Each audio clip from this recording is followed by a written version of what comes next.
और कब आ रहे हैं? स्त्रिंग जब जब जब ब्रह्म भोज हो तब आ रहे हैं, आ ही नहीं पा रहे हैं। तो वो नहीं आए तो क्यों नहीं आ पाए? लोग, भगवान ने कहा तुम कितना भी पैसा कमा लो, कितना भी कमा लो, कितना खाओगे? 2 रोटी। और कहां सोगे? 6 फुट पलंग पर। चाहे तुम्हारे 10 कोठी हो जाए, लेकिन सोगे एक ही कोठी में 6 फीट पर। कितना कमा लो, खाओ सिर्फ 2 रोटी। इसीलिए बोला गया जब आवे संतोष धन, सब धन धूल समान। परमात्मा के जो 5 गुण हैं, उन 5 गुण में एक गुण संतोष है। कैसे? परमात्मा 5 गुण कौन से हैं? मुदिता, करुणा, क्षमा, आर्जू, संतोष। जिसके जीवन में संतोष आ जाए वो सबसे भाग्यशाली व्यक्ति है। नहीं तो गुरु जी ने क्या बोला है? समुद्र पर्यंत धन, समुद्र पर्यंत धन कोई कमा ले, उसके बावजूद उसको संतोष नहीं आता।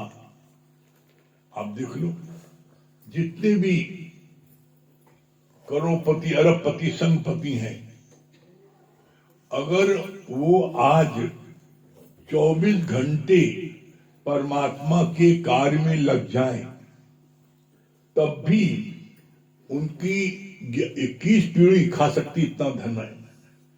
उसके बावजूद भी और वो धन बढ़ाने में लगी है।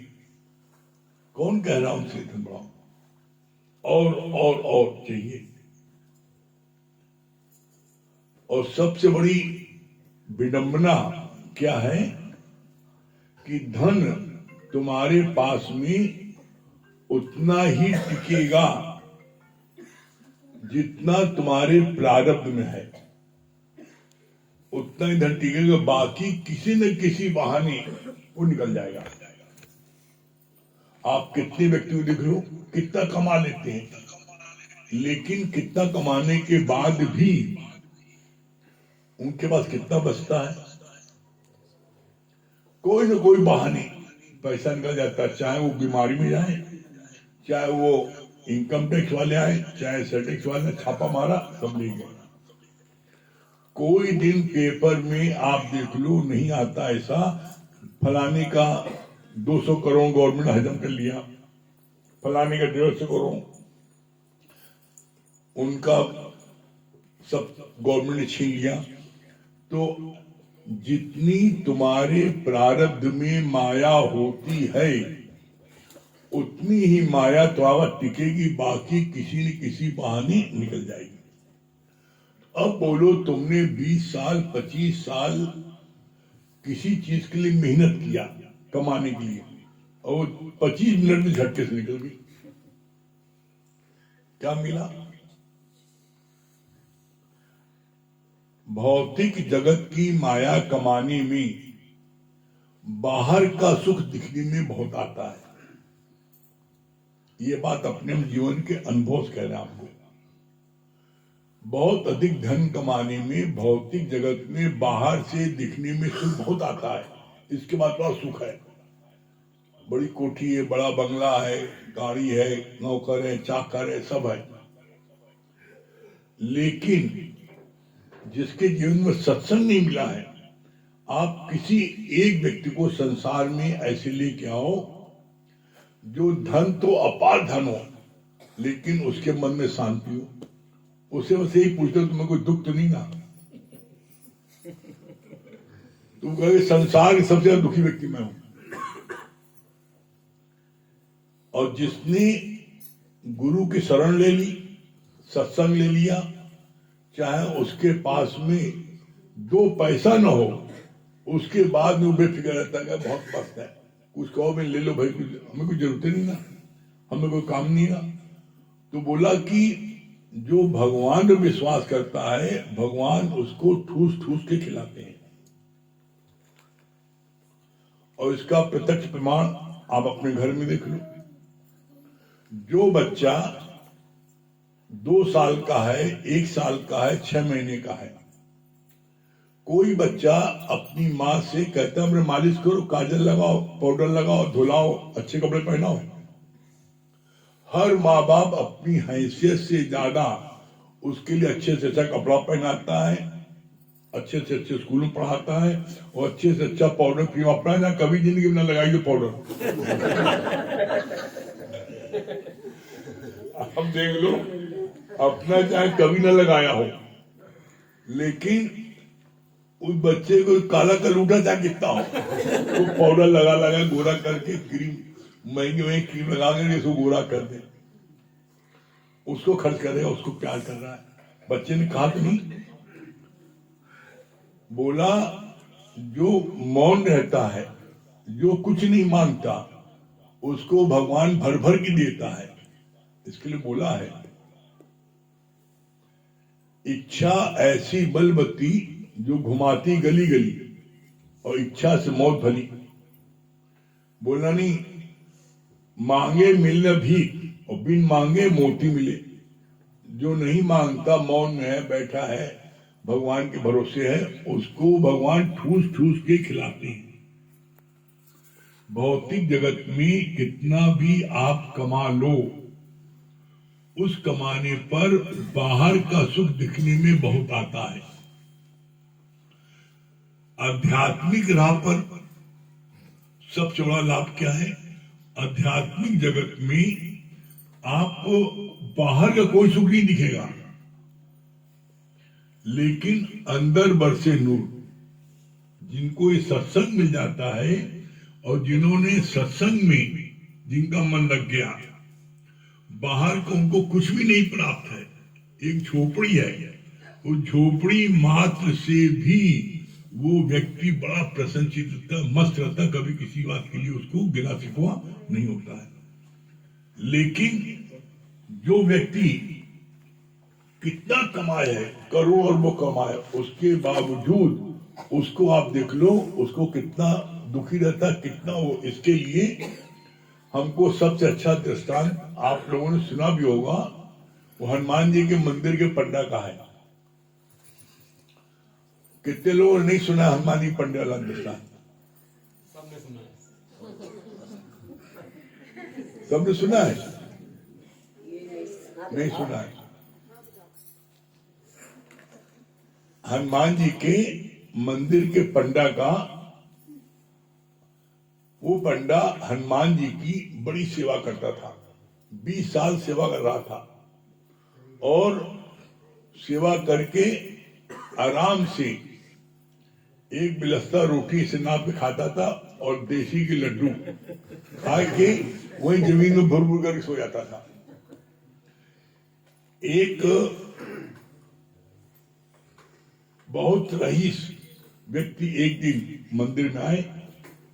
मंदिर में एक दिन जब आए, खूब चमचमाती गाड़ी से, जब मंदिर में चमचमाती गाड़ी से आए तो क्या हुआ? पंडा जी ने देखा, कहा हे बजरंग बली, हम तुम्हारी 20 साल सेवा कर रहे हैं, आज तक कभी ऐसी गाड़ी बैठने का मौका नहीं मिला है? कभी हम भी ऐसी गाड़ी बैठेंगे, मेरे वैसा रंग पानी होगा?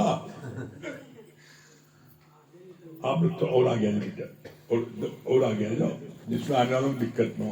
और सब लोग आप लोग आगे खींच लगाइए। कुछ लोग वो भी बक्से बैठ जाए पीछे, बक्सा खाली है। और जो छोटे बच्चे हैं ना, वो पीछे बालकनी में जाके बैठ जाए, ऊपर बक्सा खाली है। बालकनी में ऊपर जाके बैठ जाए। जो छोटे बच्चे कूद के बैठ जाए ऊपर, जब सब लोग बैठ जाओ ऊपर। वो बालकनी बनी है, वो दूरदर्शन वाली बालकनी। और आगे आ जाइए, बैठने वालों को दिक्कत न हो।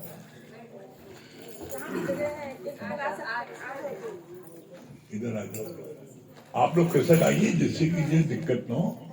जो लोग बाद में आते हैं ना, पीछे बैठ जाएंगे। और खिसक आइए। अच्छा है, कुछ ये खुद सट सट के बैठिए, जाड़े की मेवा है। एक दूसरे की गर्मी लगेगी ना, अच्छा लगेगा।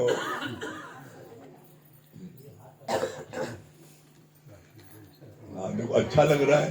बच्चे लोग बालकनी बैठ के बहुत बढ़िया लग रहा है। मालूम बड़ा चौकी निकल रही है।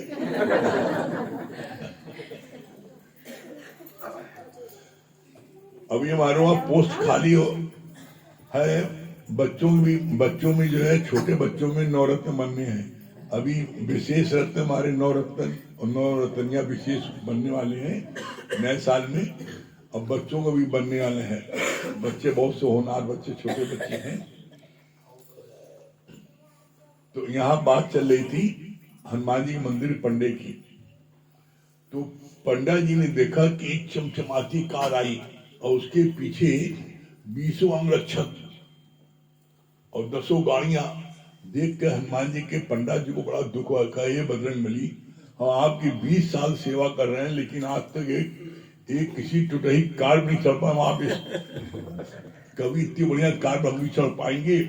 मेरे आगे पीछे इतने अंगरक्षक रहेंगे, मेरा ऐसा रंग पानी होगा? तो हनुमान जी आकाशवाणी किया कि तुम बड़े सच्चे भक्त हो। सच्चे भक्त हो इसलिए तुम एक बार इनसे जाके मिल लो और इनसे एक बात पूछ लेना कि भैया आपको कोई दुख तो नहीं ना? और वो कहे, में सब सुख है। तो फिर हम आपको ऐसा जीवन दे देंगे, मेरा आपसे वादा है। आकाशवाणी होगी। पंडा जी और खुश हो गए, अब तो जरूर मिल जाएगा।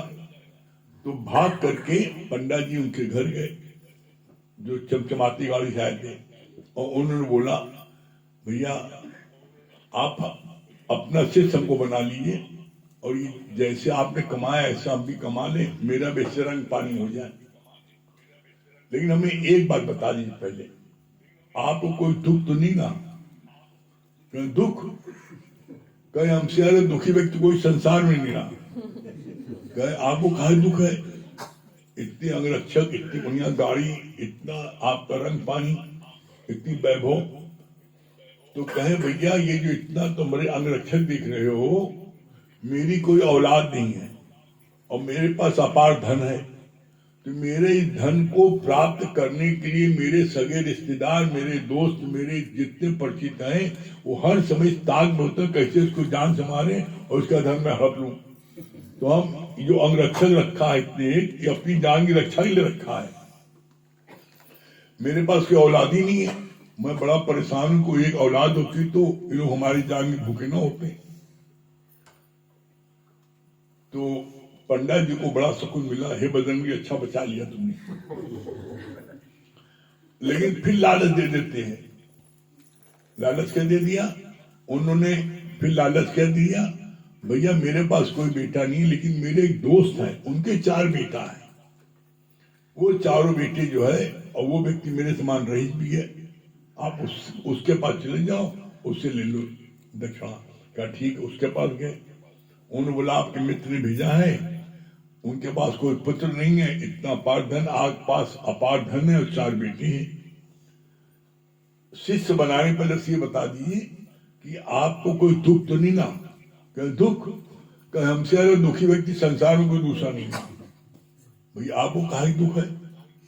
कहे, 4 बेटे ना, एक रात में आता 1 बजे, एक आता 2 बजे, एक आता 3 बजे, एक आता 4 बजे। सब लड़कते पड़कते शराब पी के आते हैं और कहते हैं, ए बुढ़वा, तो यहाँ से निकल, अपना माल पानी हमें दे दो। तो हमरे जान के जो पड़े। कोई जो है इस धन का सब दुरुपयोग कर रहे हैं, कोई सदुपयोग नहीं कर रहा। इसीलिए दादा भगवान को कहना पड़ा, money at the most can spoil man, not make man. पैसा अधिक से अधिक किसी को बर्बाद कर सकता, बना नहीं सकता। फिर तीसरे, अब उन्होंने लालच दिया, भैया हमारे लड़के बड़े नालायक हैं, लेकिन भैया हमारे एक मित्र है, वो हमारी तरह हमसे ज्यादा रईस है।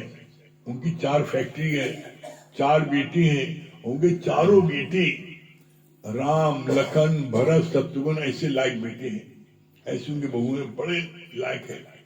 उनके आप बच जाओ। तो कहा ठीक है, उनके पास गए और वो सेठ जी हनुमान जी के मंदिर में आ चुके थे। पंडा को देख चुके थे बिलसते से रोटी ना खाते हुए और सोते हुए। उनके जब पास पहुंचे तो वो पंडा जी को पहचान नहीं पाए। क्योंकि पंडित जी सफारी सूट पहन गए थे उनसे मिलने। उन्होंने बोला, आपके मित्र ने बोला आपके 4 बेटे हैं और चारों बेटे आपके बड़े आज्ञाकारी हैं, राम लखन भरत शत्रुघ्न, बहुत चारों बड़ी अच्छी हैं, सब हैं। आप अपना शिष्य बना लीजिए, लेकिन बनाने पर एक बात बता दी, आपको कोई दुख तो नहीं ना? क्या दुख? कहीं हमसे ज्यादा दुखी व्यक्ति कोई संसार में नहीं ना। आपको कहा दुख है? बोला इस धरती के सारे डॉक्टर मेरे दुश्मन हैं, इस धरती के सारे डॉक्टर मेरे दुश्मन हैं। क्या दुश्मन है? कहते हैं कि एक कटोरी ये दाल का पानी पियो और एक कटोरी दवा खाओ और रोटी के ऊपर ये छिलका जो है वो दूध खाओ बस। रोटी के ऊपर जो फुलका जो ऊपर का होता है पपड़ी ये खाओ बस। और कब मैं तरस जाता हूँ दिन भर, न मीठा खा पाऊँ न नमकीन खा पाऊँ, सिर्फ दाल के पानी और 2 ये छिलका और 1 कटोरी दवा खाओ। तो मैं रोज उस पंडा जी को अपने घर के अंदर ले गए और कहा ये देखो हनुमान जी की मूर्ति है। अब उसी पंडित कह रहे हम यही हनुमान जी के पास रोज आके आधे घंटे प्रार्थना करते, हे बजरंगबली तू मेरी सारी धन दौलत ले लो और हमें हनुमान जी के पंडवा की तरह, वही पंडा से कह रहे हनुमान जी के मंदिर के पंडवा की तरह बस हमको भूख दे दो। और बिलस्ते से रोटी ना खाता था, वैसे भूख दे दो और वैसे सेहत दे दो और वैसे नींद दे दो और मेरी सारे धन दौलत ले जाओ। जब पंडा ने सुना ये हमारा जीवन मांग रहे हैं सब चीज, और हम इनके पास आए, तू भागा वहां से तेजी से। हनुमान जी पोली पकड़ के हे बजरंगबली माफ करना, में जिस चीज के लिए हम जिस तरस रहे हैं उस चीज को ये जो है हमसे उस चीज के लिए मांग रहे हैं। बड़ा उनको वो हुआ बहुत अधिक। तो जब उनको बड़ा दुख हुआ क्या करें, तो हनुमान जी पंडित भाग के आए। तो यहाँ पर जब हनुमान जी मंदिर भाग के आए तो दिखाया, तब इसीलिए बोला दादा भगवान ने इस धरती पर टोटल 250 सुख है। इस धरती पर टोटल 250 सुख है। 250 सुख क्या है? पहला सुख अच्छी निद्रा और दूसरा सुख अच्छा स्वास्थ्य। अच्छी निद्रा और दूसरा अच्छा स्वास्थ्य। और आधा सुख है सारी माया। सारी माया क्या है? जो दिखे सब माया। परमात्मा दिखता नहीं है और दुनिया की सब चीज दिखती है, बेटी बेटा दुकान मकान धन दौलत जमीन सब दिखती है। एक परमात्मा के अलावा सारी माया है, वो आधा सुख है। अब कितनी बड़ी विडंबना देखो आप,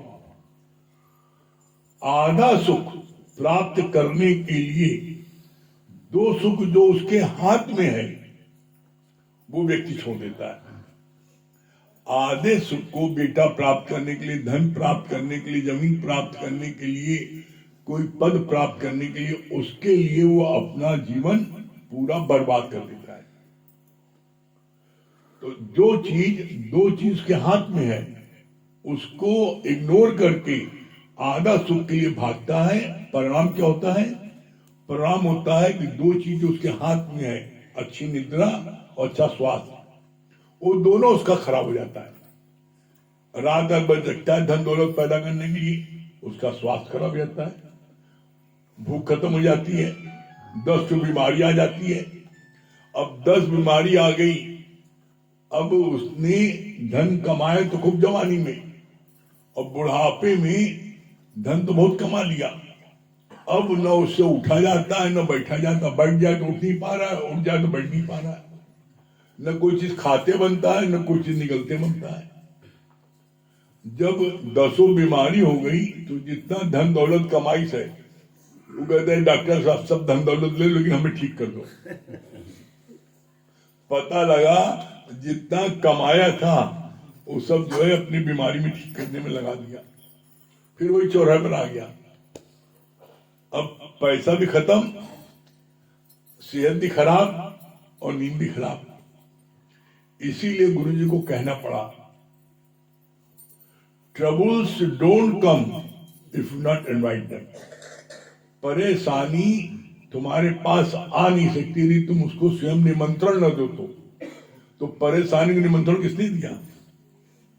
रात रात भर तुम जागी, समय सोई नहीं, जब समय सोई नहीं, खाना पीना समय नहीं खाया तो तुम्हारा स्वास्थ्य खराब हो गया, नींद खराब हो गई, और तुमने धन तो पैदा कर लिया लेकिन वो धन भी तुम्हारे प्रारब्ध में नहीं था, तो बीमारी में खत्म हो गया। इसीलिए कहा जाता है 6 चीजें परमात्मा ने अपने हाथ में रखी हैं। इस बात को जो व्यक्ति नहीं समझता वो सारी जिंदगी दुखी रहता है। 6 बात कौन है? भगवान ने रखी है। हानि लाभ, जीवन मरण, यश अपयश विधान। जब हानि लाभ उसके हाथ में है, तुम्हारे बस में नहीं ना, तो तुम माया के लिए क्यों भी जान दे रहे हो? और माया, ये बात हम फिर अपने जीवन के अनुभव करें आपको, आप परमात्मा के कार्य में लगे रहो, माया आपके पीछे पीछे भागती है, और परमात्मा की तरफ पीठ कर दो, विमुख हो जाओ, तो वही माया आपके आगे भागती है, आप उसको लात पकड़ने की कोशिश करो, मिल नहीं पाती। और इसका जिसको विश्वास न हो वो प्रैक्टिकल करके देख ले। सूर्य परमात्मा तुल्य माना गया है, सूर्य की तरफ आप मुख करो तो जो परछाई है आपकी परछाई आपके पीछे हो जाएगी, आप कितनी तेज भागो वो परछाई आप पीछे से भागेगी। अब इसे उल्टा कर दो, आप सूर्य की तरफ पीठ कर दो और अपोजिट दिशा में भागो, तो देखो परछाई आपके आगे हो जाएगी। जब सूर्य की तरफ आप पीठ कर देते हो तो परछाई आगे हो जाती है। अब आप कितनी पकड़ने की कोशिश करो, कितनी दौड़ करो, परछाई पकड़ नहीं पाते। तो परछाई और सूर्य क्या है? बोला परछाई है धन दौलत माया, और सूर्य है परमात्मा। जब हम गुरु की तरफ मुख करते हैं, सत्संग में आते हैं, गुरु कार्य में लगे रहते हैं, तो माया तुम्हारे पीछे पीछे दौड़ती है, और जब तुम गुरु की तरफ पीठ कर देते हो तो यही माया तुम्हारे आगे भागती है। तुम माया पकड़ने की लाख कोशिश करते हो, तुमको मिलते मिलते दूसरों मिल जाती है।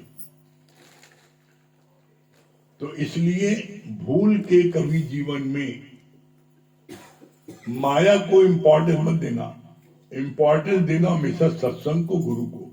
अगर आपने सत्संग नियम बना लिया, और ये बात हम फिर अपने जीवन के अनुभव कर रहे हैं, कुछ मत करो, सिर्फ सत्संग आगे बैठ जाओ। आप दोनों समय का सत्संग आके बैठ जाओ, आपको बिना मांगे सब कुछ मिल जाएगा। आप करके देख लो और प्राप्त हो तब कहना।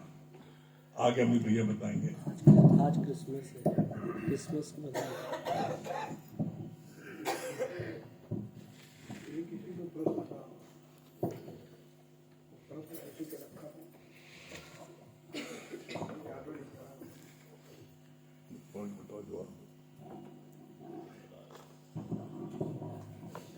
इसी का प्रश्न है, गुरुजी बीए तृतीय वर्ष में 6 दिन माघ मेला में नागा बन गया था, मोहनी अमावस्या स्नान भी हुआ, आपका मिलना आसान नहीं था, आप में जबरदस्त आकर्षण है, आपको मैं अविनाशी मानकर नित्य सत्संग लेने का निर्णय कर चुका हूँ। गरीबी बहुत थी, 8 वर्ष तक शादी नहीं किया, घर वाले परेशान थे, फिर पिता की बात मानकर वो दिन विषय विराग भवन बसतु चौथपन हृदय बहुत दुख लग जन्म गया, हरि भगत बिनु टाइप करके ले गया, संतों ने निर्णय दिया शादी कर लो, मुझे लगता है फंस गया, ऋण करता पिता सत्व के आधार पर 20 आरसी नौकर की कमाई 7 भाई बहन मैं खर्च हो गई। आज भी 15 लाख कर्ज है। अतिरिक्त कमाई करके कर्ज भरूं या नित्य सत्संग लूं, जैसा मेरा मन करता है। मार्गदर्शन करें, क्या करना चाहिए। अभी बात चली ना, हानि लाभ जीवन मरण ये सबके विधान। आप रात दिन मेहनत करो, लेकिन आपके भाग्य में अगर पैसा कमाना बदा नहीं है तो तुम 24 घंटे मेहनत करो तब भी कुछ नहीं मिल पाएगा। और यदि आपके भाग्य में है तो आप 4 घंटा की मेहनत करोगे तो आप जो है 15 लाख ज्यादा कमा लोगे। धन दौलत ये भाग्य से मिलता है। कोई कितनी मेहनत कर ले, तो सत्संग तुम छोड़ करके और रात दिन मेहनत करो। या प्रैक्टिकल ले लो, सत्संग अभी आप आए कुछ समय से, तो अभी तक तो आप माया में मर रहे थे, तो माया में मरते हुए 15 लाख कर्जदार हो गए।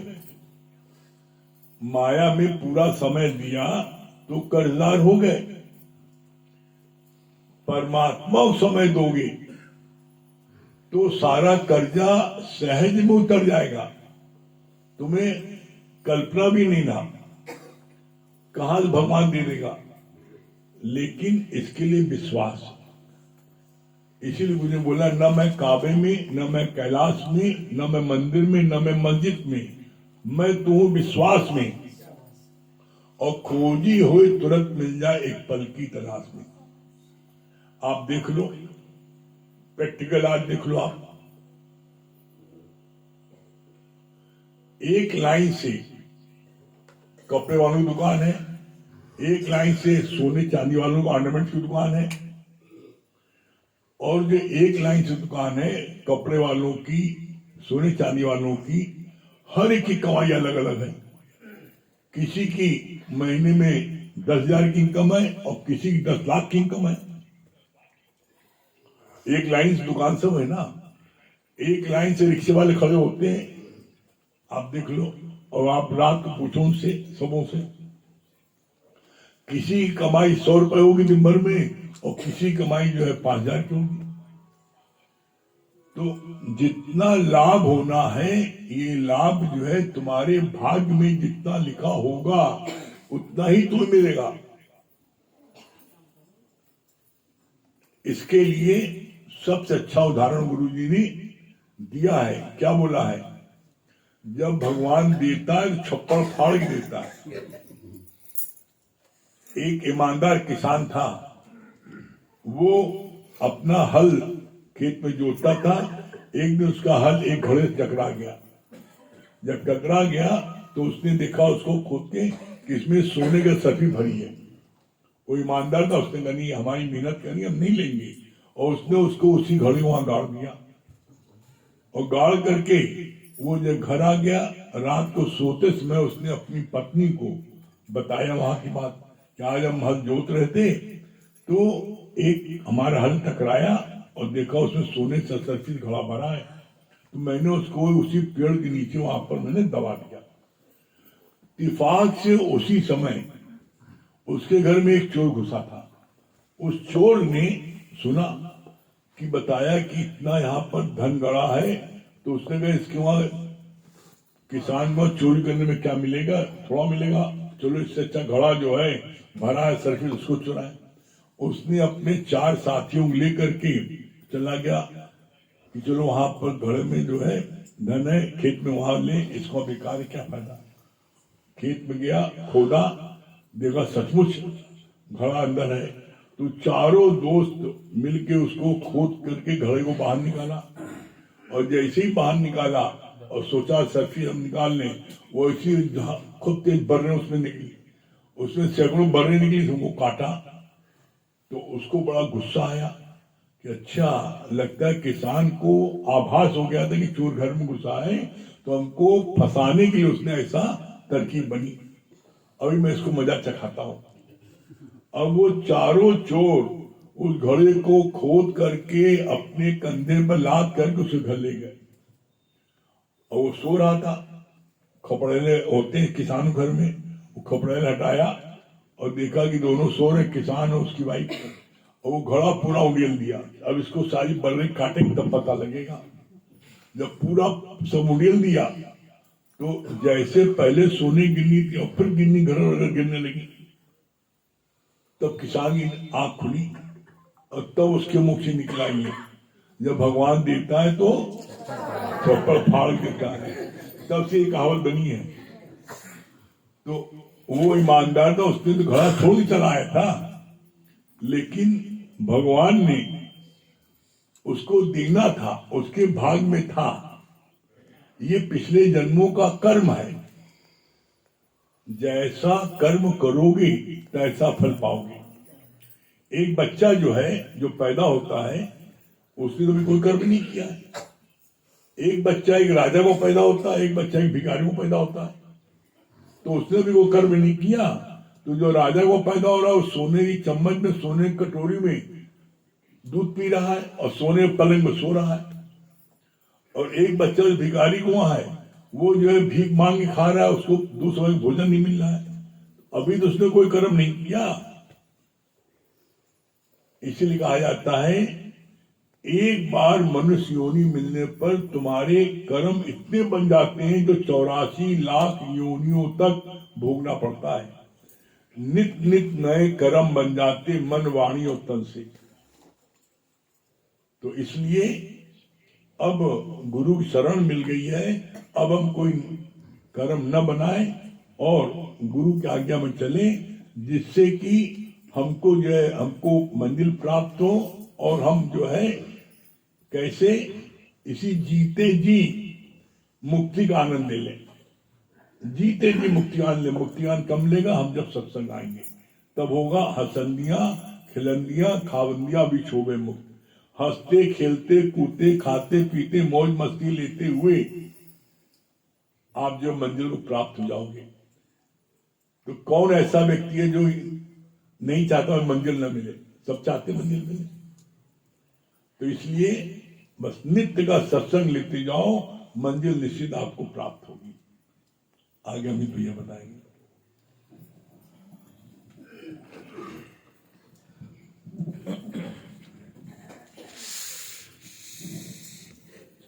सभी को हरिओम,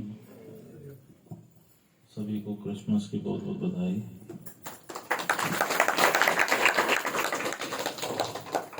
देखिए, सही बात है कि इस मनुष्य योनि में अगर आप मुक्त नहीं हो पाए तो फिर से आपको 84 की योनि में भटकना पड़ेगा। तो उस पर ध्यान आ रहा था। गुरुजी बहुत अच्छा बताए उम्र के बारे में। कहा कि देखो मनुष्य की उम्र कैसी होती है। कहे जो 10 साल का होता है तो क्या होता है, दावड़ा।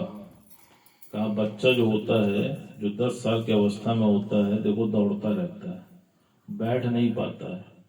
माई बच्चे से कहती है देखो गुरुजी आ रहे हैं, पैर छू लो, आशीर्वाद ले लो। वो छुएगा फिर भाग जाएगा, कहे ज्ञान ले लो फिर भाग जाएगा। तो 10 की उम्र में क्या होता है, दावड़ा। का फिर जब 20 में आता है तो 20 में होता है बावड़ा। बावड़ा किसके लिए? लड़की के लिए। अब वो माँ से कहता है कि मुझे कुछ नहीं चाहिए, मुझको सुंदर बीवी और सुंदर टीवी चाहिए, अब मुझको दिलाओ। अब माँ बेचारी परेशान, कोई तरह भैया सुंदर बीवी और सुंदर टीवी दिला देती है। फिर क्या होता है कि फिर आता है 30, तो 30 में आके तीखा हो जाता है। क्यों? क्योंकि बीवी का सुख तो खत्म हो जाता है 1-2 साल में। तो पहले कुछ साल पति बोलता है, पत्नी सुनती है, फिर कुछ साल पत्नी बोलती है, पति सुनता है, और फिर दोनों बोलते हैं, पड़ोसी सुनता है।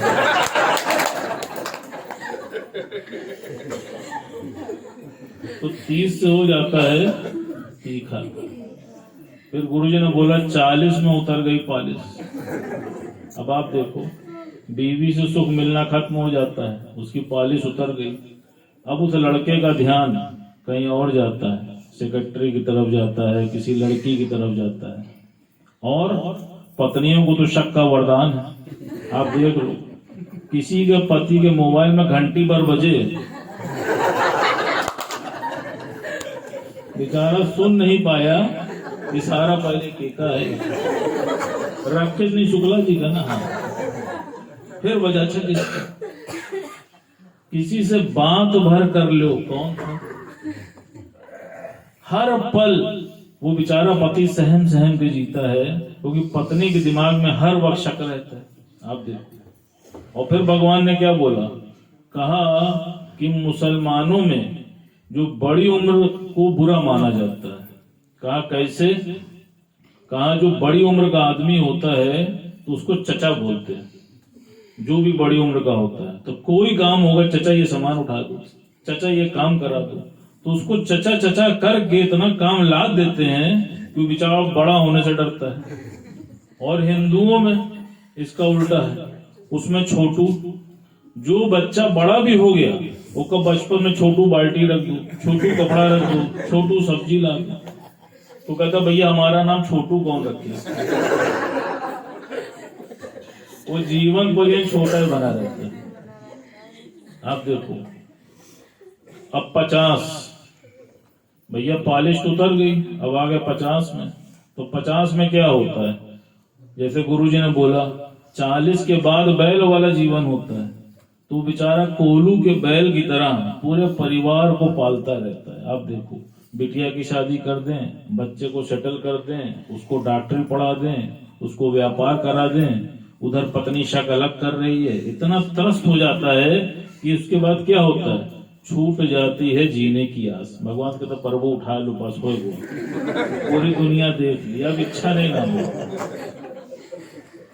और फिर 50 के बाद आता है 60। तो गुरुजी ने क्या कहा? 60 में सटिया जाता है, हर पल काटने को दौड़ता है, हमेशा उल्टी पुल्टी बात। और फिर 60 के बाद आया 70। तो गुरुजी ने कहा जो लोग पहुंच गए 70 में, उनकी स्थिति हो गई है घर में नौकरों से बदतर। आप देखो कैसे, पति पत्नी तो तैयार हुए, पिक्चर चले गए, अब माई बेचारी घर संभाल रही है, नौकरों को संभाल रही है, कुत्ते को संभाल रही है, बच्चे को संभाल रही है, दूध वाले से दूध ले रही है, सब्जी वाले से सब्जी ले रही है। अब वो दोनों मियाँ बीवी घूम रहे हैं। तो भगवान ने कहा 70 में आओगे तो तुम्हारी स्थिति हो जाएगी नौकरों से बदतर। सिर्फ ज्ञान ही एक ऐसा है कि यहाँ बैठोगे तो हर पल खुश रहोगे, और नहीं तो जीवन में हर पल दुखी रहोगे। अब क्या आया? अब आया 80। अब 80 में देख लो, मुंह का जबड़ा उबड़ा खाली हो जाता है, कुछ चबाने लायक बचता नहीं। तो गुरुजी ने क्या कहा? पीते रहो लस्सी। अब आते होते बाहर हो गई, हजम होना नहीं, पियो बेटा लस्सी। और 90 में कहा हो गए बब्बे, दाल घुस गया, आंख घुस गई, कमर टेढ़ी हो गई, बिल्कुल उकड़ू टाइप जीवन हो गया। अब बने रहो बब्बे। और लास्ट में क्या आया? 100। तो गुरुजी ने बताया 100 में बुझ गई लव। और ये तब था जब उम्र थी 100 साल, अब तो एवरेज उम्र ही हो गई 70 साल। आप देख लो, उसी के अकॉर्डिंगली इसको कम कर लेना कि ये स्थिति और जल्दी जीवन में आने वाली। सिर्फ और सिर्फ एक ही मार्ग है, वो है सत्संग। सिर्फ ये ज्ञान तुम्हारे जीवन में तुम्हारी रक्षा कर रहा है। ना पैसा तुम्हारी रक्षा कर पाएगा, ना मकान तुम्हारी रक्षा कर पाएगा, और ना तुम्हारा बेटा तुम्हारी रक्षा कर पाएगा। सिर्फ ये ज्ञान ही एक ऐसा है जो हर पल तुमको जीवन में रक्षा कर पाएगा। अब लग रहा है समय हो गया, इसलिए बंद हो गया। वो वाला माइक दीजिए। हेलो, आ गया। हाँ, वो साइन देता रहता।